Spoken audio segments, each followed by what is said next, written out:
छोट्याशा कोबीपासून अगदी सगळ्या कुटुंबासाठी भरपूर प्लेट कुरकुरीत कोबीचे मंचुरियन अगदी घरामध्ये तयार करू शकता। आणि या पावसाळ्याच्या दिवसांमध्ये ना मस्त कुरकुरीत कोबीचे मंचुरियन त्यासोबत लाल चटणी दिली जाते, ती अगदी घरच्या घरी कशी बनवायची आज आपण बघणार आहोत। छोट्याशा कोबीपासून भरपूर प्लेट मंचुरियन तयार होतात। वाटीचं ग्रामचं प्रमाण सगळं दिलेलं आहे, म्हणून व्हिडिओ शेवटपर्यंत बघा। जर रेसिपी आवडली तर लाईक करा। चला तर मग सुरुवात करूया। आता सुरुवातीला ना गाड्यावर मिळते तशी चटणी पण अगदी सोप्या पद्धतीत कशी बनवायची ते दाखवते। तर हे सगळं चटणीचं प्रमाण इथे दिलेलं आहे, तुम्ही स्क्रीनशॉट घेऊ शकता किंवा डिस्क्रिप्शनमध्ये सुद्धा प्रमाण दिलेलं आहे, नक्की चेक करा। या साहित्यात साधारणतः एक 200 ते पाव किलो आपली चटणी तयार होते।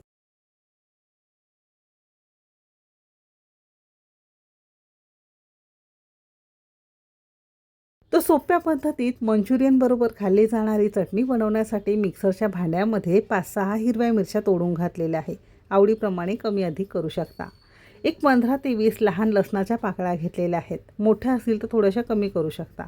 2 ते 2.5 इंच आल्याचे आपण तुकडे घेतलेले आहेत। आलं लसूण थोडं जास्त घालायचं। थोडीशी 2-3 चमचे आपण इथे कोथिंबीरची देठं घेतली। देठांमध्ये स्वाद छान असतो आणि चटणीला अगदी मस्त येतो। ते सगळे जिन्नस अजिबात पाणी न घालता मिक्सरला एकदा आपण फिरवून घेतलं। तुम्ही खलबत्त्यामध्ये सुद्धा जाडसर करून घेऊ शकता। दुसरीकडे एखादी कढई पॅन गरम करत ठेवायचा आहे, त्यामध्ये एक पळीभर आपण तेल घेतलेलं आहे। हलकंसं तेल गरम झालं की यामध्ये जो ठेचा करून ठेवलेला होता तो सगळा घातलेला आहे। चायनीज पदार्थांमध्ये ना लसूण आणि आलं थोडं जास्त वापरलं जातं, कारण त्याचा फ्लेवर चटण्यांमध्ये किंवा पदार्थांमध्ये छान येतो। आता आपण आलं लसूण साधारणतः 2 मिनिटं मध्यम आचेवर परतून घेतल्यावर यामध्ये 2 चमचे आपण टोमॅटो केचप घातलेला आहे। आता सोबतच इथे आपण चमचाभर सोया सॉस घातलेला आहे। असेल तर घाला, नसेल तर स्किप करू शकता। आता हे दोन्ही जिन्नस या ठेच्यामध्ये साधारणतः काही सेकंद मध्यम आचेवर थोडंसं वर खाली आपण करून घेतलं। खूप जास्त रंग बदलायचा नाही किंवा याला करपवायचं सुद्धा नाही। सोया सॉस घातल्या ना मस्त चायनीजचा सुगंध पसरला।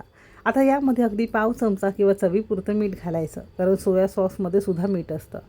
थोडंसं वर खाली परतून घेतलं की यामध्ये कपभर आपण इथे पाणी घातलेलं आहे। जर मस्त चटणीला लाल भडक विकत मिळतो तसा रंग येण्यासाठी अगदी चिमूटभर आपण इथे ऑर्गॅनिक लाल फूड कलर किंवा रंग असतो ना, तो थोड्याशा पाण्यामध्ये भिजत घालून यामध्ये घातला। तुम्ही 2-3 चमचे बीटाचा रस सुद्धा वापरू शकता किंवा तुम्ही रंग न वापरता सुद्धा हे तयार करू शकता। आता याला उकळी येईपर्यंत दुसरीकडे एखाद्या वाटीमध्ये 1 चमचाभर आपण इथे कॉर्नफ्लोअर घेतलेला आहे। थोडंसं त्यामध्ये पाणी घालायचं, अशी याची स्लरी आपल्याला तयार करून घ्यायची। खूप जास्त पातळ नको, खूप जास्त घट्ट नको। कॉर्नफ्लोअर नसेल तर याऐवजी तांदळाचं पीठ सुद्धा तुम्ही इथे वापरू शकता। आता ही स्लरी हलकीशी उकळी आली की यामध्ये सगळी अशी पसरून आपल्याला वापरायची आहे। जशी विकतची शेजवान चटणी असते, इतर कोणती मोमोजची वगैरे चटणी असते, त्याला कशी मस्त चायनीज चटण्यांना रंग किंवा अशी लखाकी येते, अगदी तशी छान आणि दाटसरपणा येण्यासाठी सगळे जिन्नस छान मिळून येण्यासाठी ही स्लरी वापरली जाते। आता हे कॉर्नफ्लोअरचे जे पाणी आपण यामध्ये मिक्स केलं होतं ते शिजायला तसा फार जास्त वेळ लागत नाही। मध्यम आचेवर 1-1.5 मिनिटात तयार झाली अशी चटणी खाण्यासाठी। थोड्या वेळाने छान दाटसर होते। तोवर इथे आपण पटकन कुरकुरीत कोबीचे मंचुरियन कसे बनवायचे ते बघणार आहोत।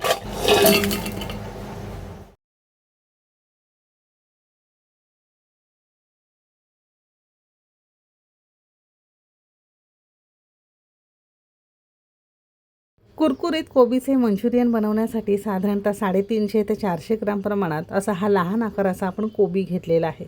आता याचे भरपूर मंचुरियन तयार होतात। सुरुवातीला नळाखाली आपण स्वच्छ धुवून घेतल्यावर एका कोबीचे आपण 2 भाग करून घेणार आहोत। आता याचे साधारणतः एक 5-6 प्लेट तरी कोबीचे मंचुरियन सहज तयार होतील। तुम्हाला जास्त करायचं असेल तर प्रमाण तुम्ही इथे वाढवू शकता। आता घरामध्ये जी कोणती मोठी किसणी असेल त्या किसणीवर किसून घेऊ शकता। अगदी 2 ते 3 मिनिटात मोठा कोबी यामध्ये किसून तयार होतो। मोठी किसणी घरामध्ये नसेल तर अगदी हाताने बारीक बारीक चिरून घेतला तरी सुद्धा चालू शकेल, किंवा हल्ली आपल्या प्रत्येकाच्याच घरामध्ये भाज्या चिरण्याचं चॉपर असतं, त्यामध्ये तुकडे घालून असा हा चिरून घेऊ शकता। किसत असाल, तुकडे घालत असाल, मधला हा देठाचा भाग आपल्याला काढून टाकायचा आहे। तसा हा संपूर्ण कोबी आपण असा हा मोठा मोठा किसून घेतला। जितका कोबी छान किसून घ्याल तितकं याला पीठ कमी लागतं। कमी पीठ लागल्यामुळे तुमचे मंचुरियन 100% कुरकुरीत व्हायला मदत होतात। कोबीचे मंचुरियन थोडे असू जास्त असू वाटी किंवा ग्रामने आपल्याला मोजून घेणं गरजेचं आहे, म्हणजे जितका कोबी त्यानुसार आपल्याला पीठ सुद्धा वापरता येतं। घरातली अशी वाटी घेतली, तुम्ही मेजरिंग कपने सुद्धा सेम प्रमाणात मोजून घेऊ शकता। तर इथे सुरुवातीला 1 वाटी झालेली आहे, दुसरी वाटीसुद्धा आपण दाबून घालणार आहोत. तर 2 वाट्या झालेल्या आहेत, ही आहे तिसरी वाटी. तर साधारणतः 4 वाट्या भरून हा आपण कोबी किसून घेतलेला आहे. म्हणजे ज्या वाटीने तुम्ही कोबी किसून घेतलेला आहे अगदी त्याच वाटीने पिठाचं सुद्धा प्रमाण घ्यायचं आहे. म्हणजे मंचुरियन अगदी परफेक्ट तुमचे तयार होते. अजिबात रेसिपी बिघडणार नाही. आता मंचुरियनला रंग मस्त येण्यासाठी इथे आपण अर्धा चमचा भरून काश्मीरी मिरची पावडर घातली. आता मगाशी आपण जी चटणी तयार केली होती त्यामध्ये तुम्हाला फुल लाल कलर घालायचा नसेल तर याऐवजी काश्मीरी पावडर वापरली तरीसुद्धा छान रंग येतो. 1 चमचाभर आपण इथे आलं लसूण पेस्ट घेतली आहे आणि अर्धा चमचा आपण इथे सोया सॉस घेतलेला आहे. सोया सॉसमुळे चायनीज पदार्थांना चव अगदी छान येते. तुमच्याकडे असेल तर जरूर घाला, नसेल तर स्किप करू शकता. आणि चवीपुरतं आपण यामध्ये मीठ घेतलेलं आहे. आता सुरुवातीला घातलेले हे सगळे जिन्नस कोबीला छान आपण चोळून घेणार आहोत. असं छान चोळून घेतल्यामुळे काय होतं, जे कोबीला स्वतःचं पाणी सुटतं आणि यामध्ये छान मसाले छान एकजीव होतात आणि रंगसुद्धा त्याने कोबीच्या मंचुरियनला छान येतो. तर तुम्ही इथे बघू शकता फक्त 2 मिनटं केल्यावर असं याला छान पाणी सुटू लागलेलं आहे. थोडा कमीसुद्धा झाल्यासारखा दिसत असेल. पण साधारणतः 4 वाट्या कोबी घेतलेला होता, तर त्यासाठी एक वरचे वर भरून आपण इथे कॉर्नफ्लोअर घेतलेला आहे. कॉर्नफ्लोअर तुमच्याकडे नसेल तर पोहे असा जाड थोडेसे भाजायचे, कडक होतात, मिक्सरला पूड करून वापरायची. हवं असेल तर चाळून तुम्ही वापरू शकता. तशी 1 वाटी भरून पोह्यांची पूड जरी कॉर्नफ्लोअरऐवजी वापरली तरीसुद्धा चालू शकेल. आता सेम वाटीने बरोबर 1 वाटी आपण इथे मैदा घेतलेला आहे. 4 वाटी कोबी, 1 वाटी कॉर्नफ्लोअर, त्यासाठी 1 वाटी मैदा घेतलेला आहे. मैद्याऐवजी गव्हाचं पीठसुद्धा तुम्ही वापरू शकता. तर तुम्ही इथे बघू शकता कोबीचं प्रमाण आपण 4 पट घेतलं आणि पिठाचं प्रमाण आपण 2 पट घेतलं आहे. म्हणजे पिठापेक्षा कोबीचं प्रमाण जास्त असावं. आता हे पीठ मळताना अजिबात एक थेंबही पाण्याचा तेलाचा उपयोग करायचा नाही. जसं तुम्ही हे मळत जाल तसं कोबीला स्वतःचं पाणी सुटतं, कारण आपल्या हाताला उब असते. उबेमुळे याला छान पाणी सुटतं आणि या पाण्यामध्येच आपल्याला छान हे पीठ मळून घ्यायचं आहे. आणि जसं तुम्ही हे मळत जाल ना तसंच याला थोडंसं मॉइश्चर किंवा थोडासा ओलावा यायला सुरुवात होते. तर तुम्ही इथे बघू शकता अजिबात इथे आपण तेल किंवा पाण्याचा उपयोग केलेला नाही. तुम्हाला अगदीच कोरडं वाटत असेल तर थोडंसं पाणी इथं तुम्ही शिंपडू शकता.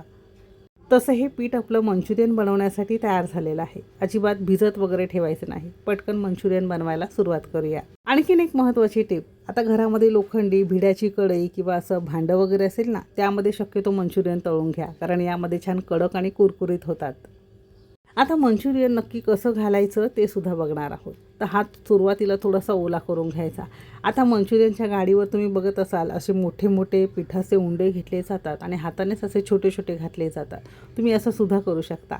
जसं आपण भज्यांचं घालतो तसंच करू शकता. आणि महत्त्वाचं म्हणजे तेलामध्ये हे मंचुरियन सोडताना अगदी जसं जमेल भज्यांप्रमाणे तसं सोडायचं आहे, कारण याला भज्यांना क्रॅक गेल्यामुळे आतपर्यंत तेल मुरलं जातं आणि त्यानेच तुमचे कुरकुरीत मंचुरियन व्हायला मदत होतं. जर हाताने गोल गोल गोल गोल करत तुम्ही तळले की आतमध्ये ते बऱ्याचदा ओलसर किंवा कच्चे राहतात. म्हणून या पद्धतीने भज्यांप्रमाणे अगदी छोटे छोटे आपल्याला सोडायचे आहेत आणि अगदी निगुतीने शांतपणे सोडायचे. अजिबात घाई वगैरे करायची नाही.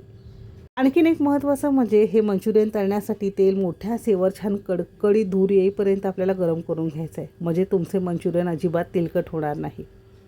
सुरुवातीच्या घाण्यामध्ये आपण साधारणतः 8 ते 10 घालू शकतो. जशी कढई लहान मोठी त्यानुसार घालायचं.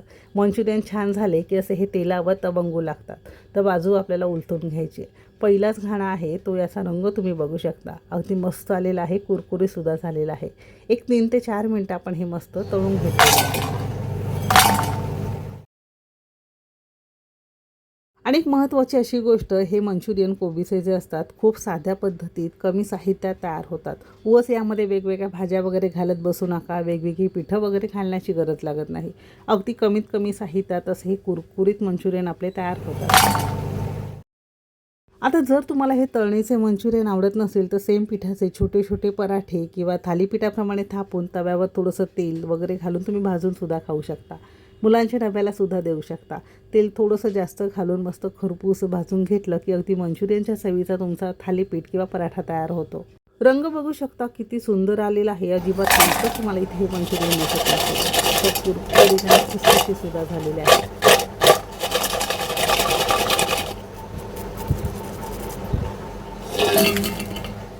तर एक 350-400 ग्राम कोबी असेल तर त्याचे साधारणतः एक 8 ते 10 म्हणजे एका प्लेटमध्ये एक 10-12 तरी मंचुरियन पुरू शकतील इतके मंचुरियन तयार होतात.